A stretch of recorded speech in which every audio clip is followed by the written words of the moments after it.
We just launched our app, our mobile app. It's on iPhone first. We're working on Android. And if you have tried the WhatsApp version of our service, I want to just quickly tell you some of the key differences so that maybe you could give this one a chance. The first thing we wanted to solve was the timeout. WhatsApp prevented us from messaging you after 24 hours of no response, which sucked. Like, the whole point of this was to be held accountable, especially when you were ghosting yourself. And then we ghosted you, and we hated that. We worked really hard to kind of work around it with template messages. And finally, we were just like, we're not fulfilling on the promise that we've made people. That was the main reason that we felt we really needed to do an app.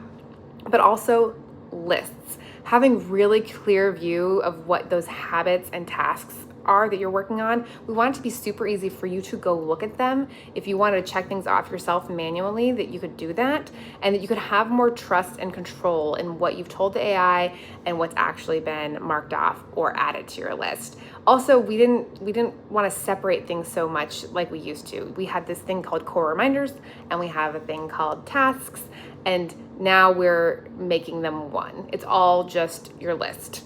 And some list items are one-time things. Some list items are recurring daily. Sometimes they're recurring monthly. And you get to be the decider of what goes in that list. Also, we want to just make it more of a conversation and not put you into a form and have you create a really structured plan that you have to think through yourself. We're actually just dropping you right into a conversation. So you literally download the app, you sign in with Apple, and you're in a convo with our AI.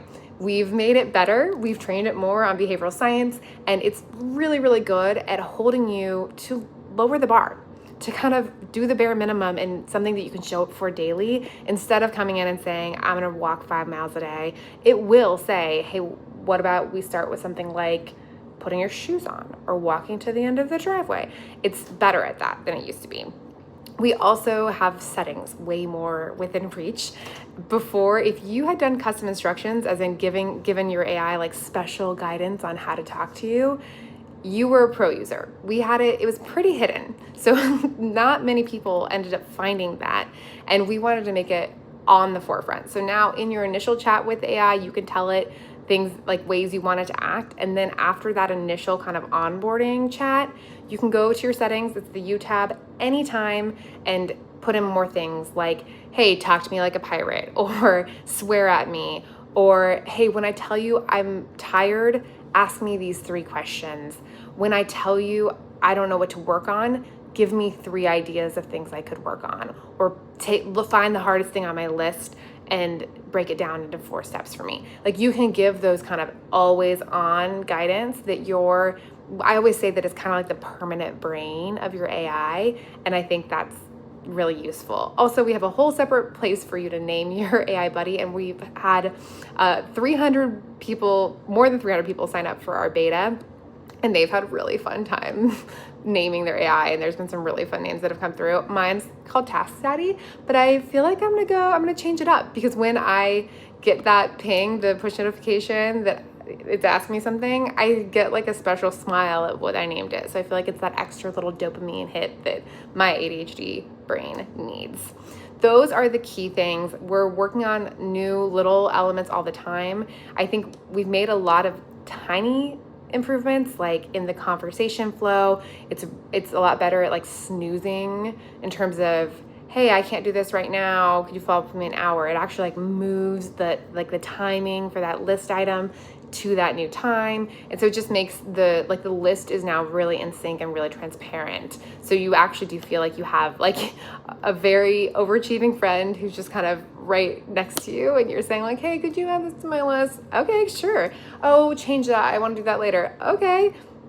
We never could ask a friend for that, but we can ask Shelpful for that. So I hope you give the new app a try. Let us know if you have any feedback, if you have any questions, if you have any dream features. We are working on ways to also integrate that human accountability, because so many of you have liked that in the past, but we're trying to find new and clever ways to integrate that. So if you have any ideas for that, let us know too. We are here to chat. We are here to listen. We're still a small team. We're still just trying to create more support in the world for the everyday little things, because that's the stuff that hurt so much for me when I was dropping the ball on. That's where I would judge myself so severely. Was not that I'm meeting this big goal of running a marathon, but that I didn't change out of my pajamas all day, or that I didn't remember to drink water that day, or I hadn't stepped outside and taken a freaking breath of fresh air. Those are the things, that's kind of like where Shelpful lives in terms of helping people. And we're happy to have helped you in the past, hopefully. And maybe you could try this and see if it's better, see how you like it, and let us know.